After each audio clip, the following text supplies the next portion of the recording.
Assalamualaikum warahmatullahi wabarakatuh. Perkenalkan, nama saya Febri Ahmad Sodikin, mahasiswa PPG dalam jabatan tahun 2025, program studi sejarah di LPTK Universitas IFET Semarang dengan nomor NIM 942421030. Pada hari ini akan melaksanakan uji kinerja di SMK Al Musyawirin Weru Kabupaten Cirebon dengan materi kerajaan-kerajaan Hindu-Buddha di Indonesia. Berikut video pembelajaran saya. Assalamualaikum warahmatullahi wabarakatuh. Waalaikumsalam warahmatullahi wabarakatuh. Bagaimana kabar kalian? Baik. Nah, sebelum ke proses pembelajaran, mari kita sama-sama berdoa. Nanti ketua kelasnya pimpin doa. Enggak? Sebelum belajar, marilah kita berdoa. Berdoa mulai.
Waalaikumsalam warahmatullahi wabarakatuh.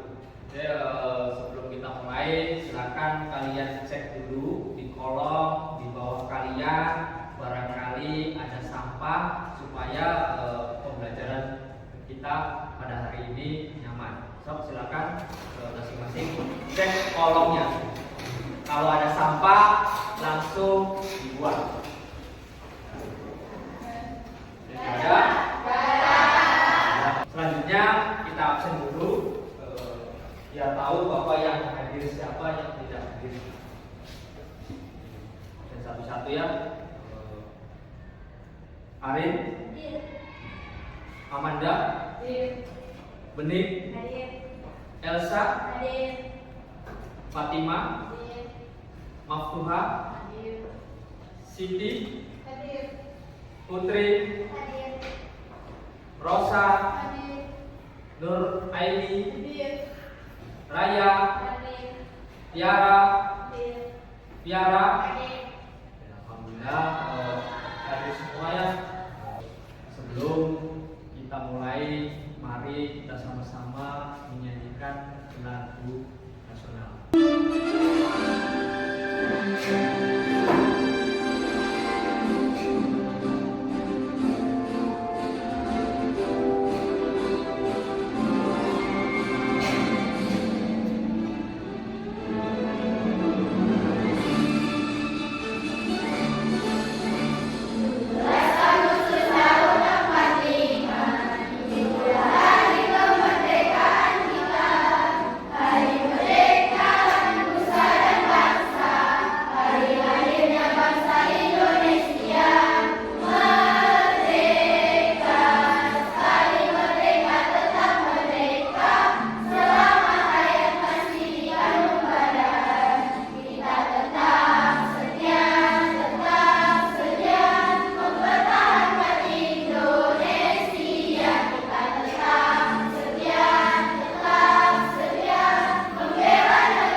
Kerajaan-kerajaan Hindu-Buddha atau kerajaan-kerajaan yang bercorak Hindu-Buddha di Indonesia. Bapak ingin merefleksikan dulu materi yang sebelumnya, yang minggu kemarin. Apakah kalian masih ingat atau tidak? yaitu materi yang kemarin, yaitu tentang bagaimana proses masuknya ajaran Hindu Buddha di Indonesia. Di mana dalam proses masuknya ajaran Hindu Buddha di Indonesia itu terdapat 5 teori. Silakan ada yang masih ingat teori apa saja pada saat proses masuknya ajaran Hindu Buddha di Indonesia. Ada yang mau menyebutkan teorinya apa saja? Oke, silakan. Ya. Teori Brahmana, teori Ksatria, teori Vaishya, teori Sudra, teori arus balik. Oke, tepuk tangan. Dimana setelah berkembangnya ajaran Hindu Buddha di Indonesia itu muncul sistem pemerintahan yang baru. Nah, dalam sistem pemerintahan yang baru yang dulunya kita itu menganut sistem pemerintahan kesukuan, muncullah sistem pemerintahan yang baru, yaitu disebutnya sistem kerajaan. Ada yang tahu kerajaan yang bercorak Hindu Buddha di Indonesia itu apa saja? Oke, silakan. Ada yang tahu? Saya, Pak. Oke, silakan. Enggak. Yang pertama kerajaan Buta, yang kedua kerajaan Tarumanegara, yang ketiga kerajaan Sriwijaya, keempat kerajaan Kalingga, kelima kerajaan Mataram Kuno, yang keenam kerajaan Kediri, yang ketujuh kerajaan Singosari, yang kedelapan kerajaan Majapahit. Tangan. Jadi ada banyak kerajaan Buddha atau bercorak Buddha yang ada di Indonesia. Nah, di mana dalam datangnya atau munculnya ajaran Hindu Buddha di Indonesia itu ada pertama kali kerajaan yang muncul di Indonesia. Jadi tahu nggak kerajaan yang pertama kali muncul di Indonesia? Oke, silakan. Enggak. Kerajaan pertama di Indonesia adalah kerajaan Kutai. Jadi menurut sumber, kerajaan pertama di Indonesia itu kerajaan Kutai. Di mana sumber tersebut disebutkan dalam prasasti, namanya prasasti. Prasastinya yaitu diberi nama Prasasti Yupa, namanya Prasasti Yupa. Nah, Prasasti Yupa ini ada 7 buah. Itu menyebutkan tentang munculnya kerajaan pertama di Indonesia. Ya. Tujuan pembelajaran minggu ini yaitu bagaimana kalian itu dapat mendeskripsikan perkembangan kerajaan bercorak Hindu Buddha di Indonesia, dari mulai munculnya, kemudian dari mulai awal mula bagaimana, kemudian puncak kejayaannya itu seperti apa, kemudian runtuhnya atau berakhirnya kerajaan tersebut itu seperti apa. Nah, kalian dituntut untuk seperti itu. Jadi ada eksplorasi. Nah, kemudian yang kedua, tujuan pembelajaran untuk kali ini yaitu peserta didik dapat mengidentifikasi keruntuhan kerajaan Hindu Buddha di Indonesia. Itu keruntuhan. Nah, di mana dalam tujuan ini itu ada permasalahan. Kan kita tahu kerajaan Hindu Buddha ini ada yang eksis berabad-abad. Tapi pada akhirnya mereka itu runtuh. Kok bisa? Ada kerajaan Hindu Buddha di Indonesia itu sangat kuat, tapi kok mereka itu runtuh dan hancur. Nah, itu permasalahannya harus kalian cari. Kenapa seperti ini? Orientasi penilaiannya yaitu penilaian sikap kalian selama proses pembelajaran. Nanti akan Bapak nilai bagaimana penilaian kalian selama proses pembelajaran tersebut. Kemudian ada penilaian keterampilan. Nanti kalian akan dibuatkan kelompok, kemudian nanti presentasi kelompok. Nah, nanti Bapak akan nilai kelompok tersebut.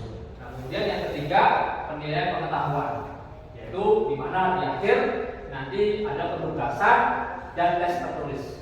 Nah, penugasan dan tes tertulisnya nanti masuk ke Google Form, linknya Bapak bagikan ke grup kelas kalian. Tadi kan menurut Siti itu kerajaan pertama yaitu Kutai. Nanti Bapak bahas itu dulu dari munculnya atau dari awalnya kerajaan Kutai itu seperti apa sampai puncak kejayaannya, sampai berakhirnya kerajaan Kutai tersebut. Kerajaan Kutai ini adalah kerajaan tertua bercorak Hindu-Buddha di Indonesia. Nah, kerajaan ini terletak di tepi Sungai Mahakam. Sungai Mahakam itu di daerah Marakaman di Kalimantan Timur. Dan di sana masih ada peninggalan-peninggalan dari kerajaan Kutai. Masuk tadi prasasti Yupa tadi itu ada. Ini prasasti Yupanya seperti ini. Jadi bentuknya batu, tapi batu tersebut itu ada ukiran di sini. Nah, ukirannya itu dari 7 itu yang bisa diidentifikasi atau yang bisa dibaca itu hanya 4. Yang 3-nya itu sudah rusak. Mungkin karena alam atau bagaimana. Selisih dari prasasti tersebut menyebutkan bahwa raja pertama kerajaan Kutai itu disebutkan di prasasti tersebut itu adalah Raja Kedungga. Nama raja pertamanya itu namanya Raja Kedungga. Itu raja pertama dari kerajaan Kutai. Kemudian dia itu mempunyai anak yang bernama Putra Aswawarman. Aswawarman punya anak namanya Bulawarman. Nah, dalam prasasti tersebut pada masa Bulawarman itu adalah puncak kejayaan dari kerajaan Kutai. Prasasti tersebut Bulawarman ini adalah raja yang mulia, yang terkenal telah memberi sedekah lebih dari 20.000 ekor sapi. Kemudian runtuhnya atau berakhirnya kerajaan Kutai yaitu pada masa pemerintahan Maharaja Dharma Setia. Ini video 8 kerajaan bercorak Buddha tertua di Indonesia. Sebelum merdeka, Indonesia adalah negara yang terdiri dari kerajaan-kerajaan dengan berlatar belakang agama dan aliran. Salah satunya kerajaan Hindu-Buddha di Indonesia jadi salah satu yang terkuat.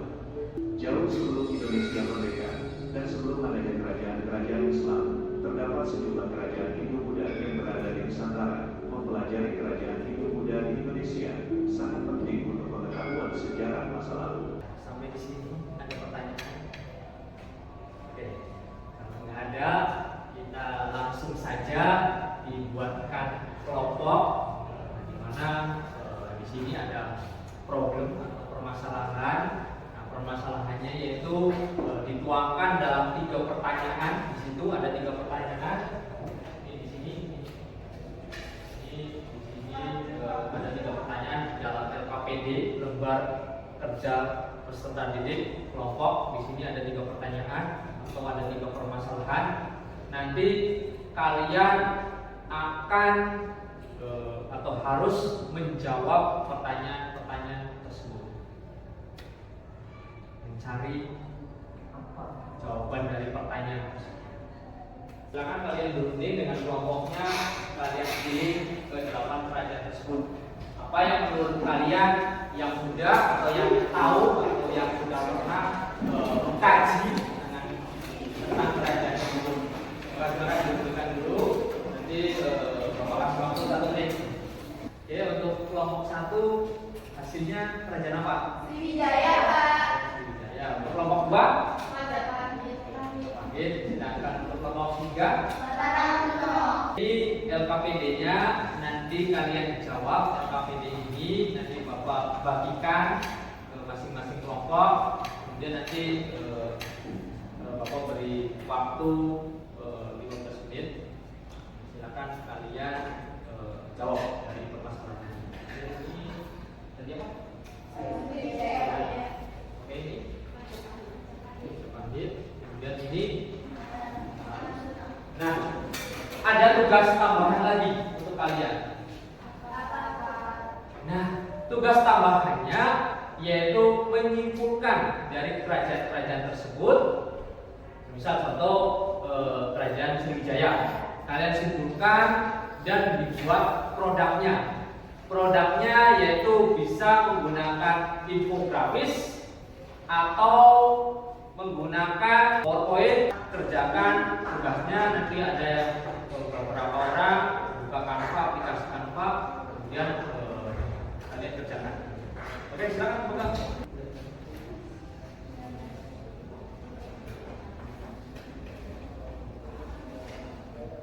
Gimana? Apa? Ya dan Pak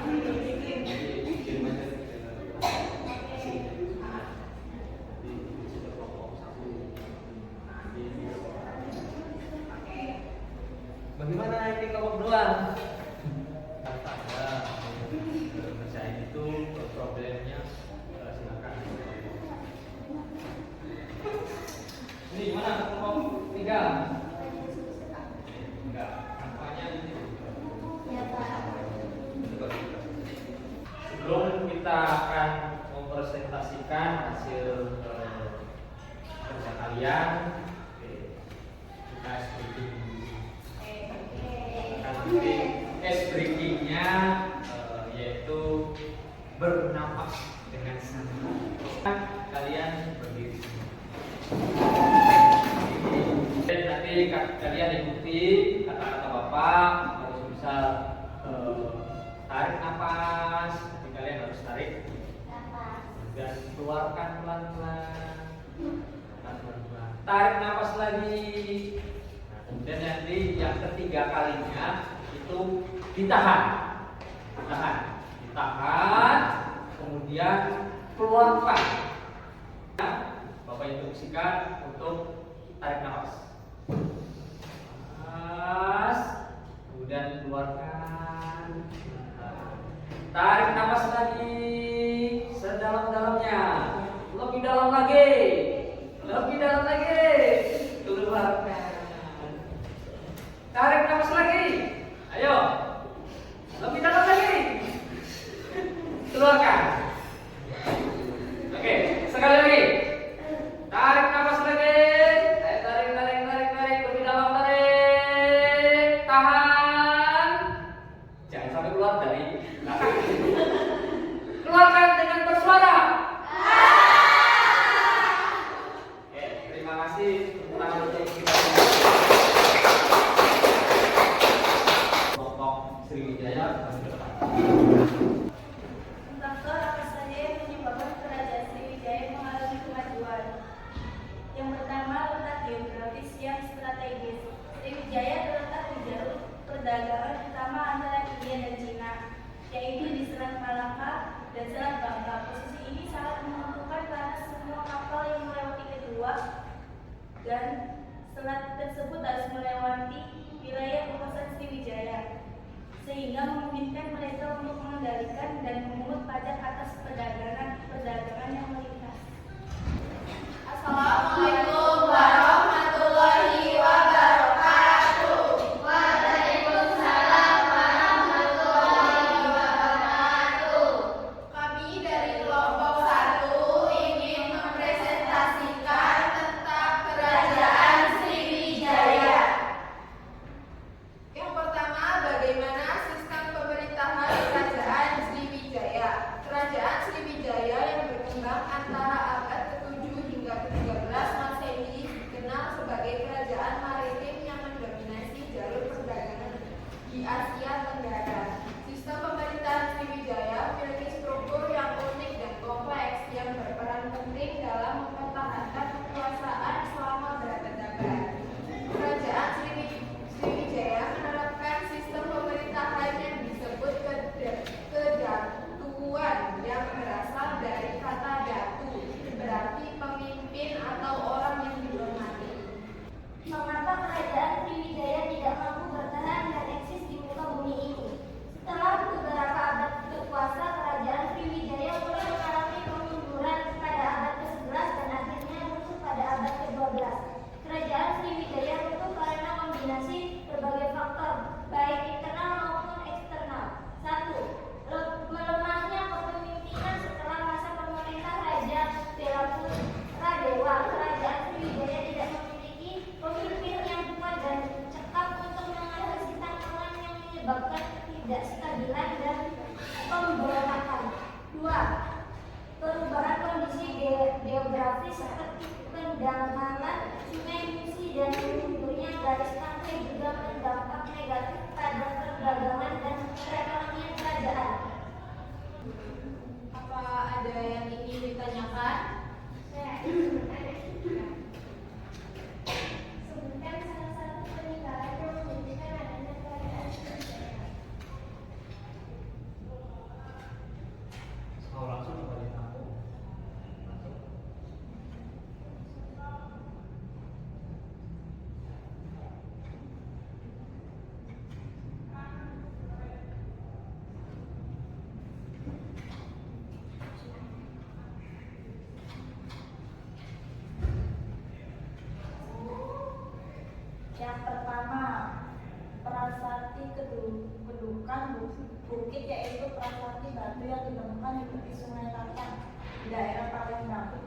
kedua, prasasti Talangkuwo ditemukan di kaki Bukit Sepuntang.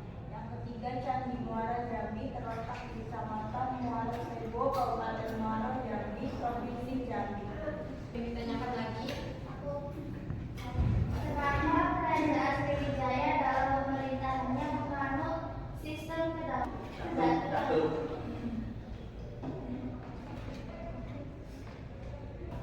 Itu menjawab. Yang pertama, karena sistem pemerintahan yang dianut oleh kerajaan Sriwijaya tidak sekuat kerajaan lainnya. Yang kedua, kerajaan Sriwijaya fokus pada bidang perdagangan dan jaringannya. Yang ketiga, karena adanya proses penyebaran agama Buddha yang kuat di Indonesia hingga ke Asia Tenggara, sehingga para muslim memiliki peran penting dalam menjaga dan mengembangkan agama Buddha di wilayah mereka. Bagaimana? Ya, ada yang nanya lagi? Berarti, silakan untuk. Sekian presentasi dari kami. Wassalamualaikum warahmatullahi wabarakatuh. Waalaikumsalam warahmatullahi wabarakatuh. Ini semua diperkirakan berdiri pada tanggal 16 Juli ini bagus, cukup bagus. Dan nanti masuk penilaian tentang proyeknya ini. Dan terima kasih untuk kelompok Sriwijaya. Nanti kita evaluasi dulu hasilnya seperti apa. Silahkan nanti kalian lihat di grup kelas kalian. Tahu apa semua? Dilihat di situ ada soal-soal di Google Form saya. Kasih waktu 5 menit. 5 menit. Di situ ada beberapa soal. Silakan kalian jawab. Link itu di Google Drive saya. Oke, mulai dari sekarang. Bukan.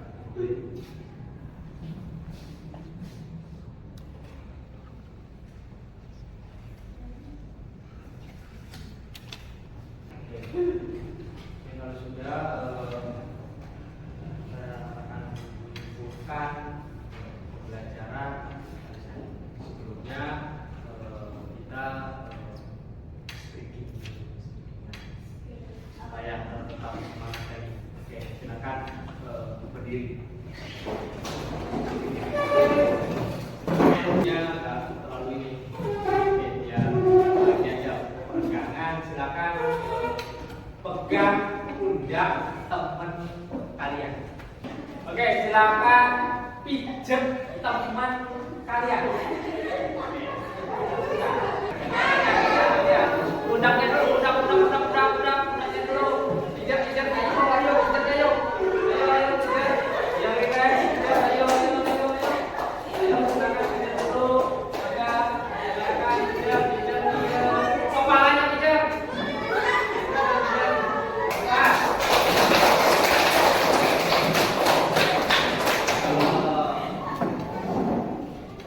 Sudah ini. Oke, kalau misal sudah, kita sebelum berakhirnya pembelajaran pada ini, silakan kalian merefleksikan tentang pelajaran tadi. Oke, ada yang mau merefleksikan tentang pelajaran tadi? Kita ada. Oke, kita.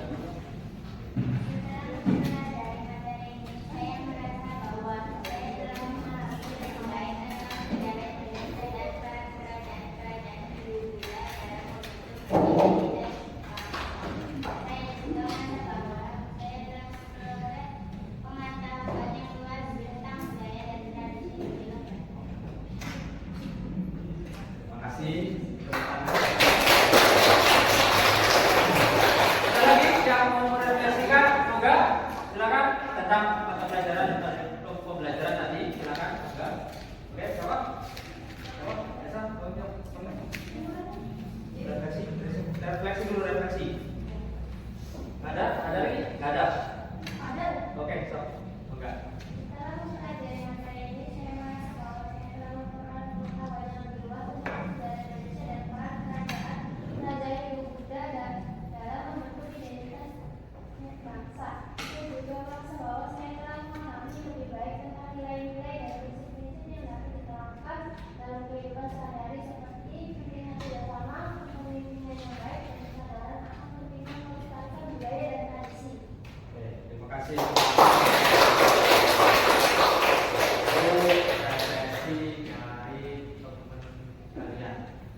Oke, ada yang bisa menyimpulkan semua dari awal sampai akhir?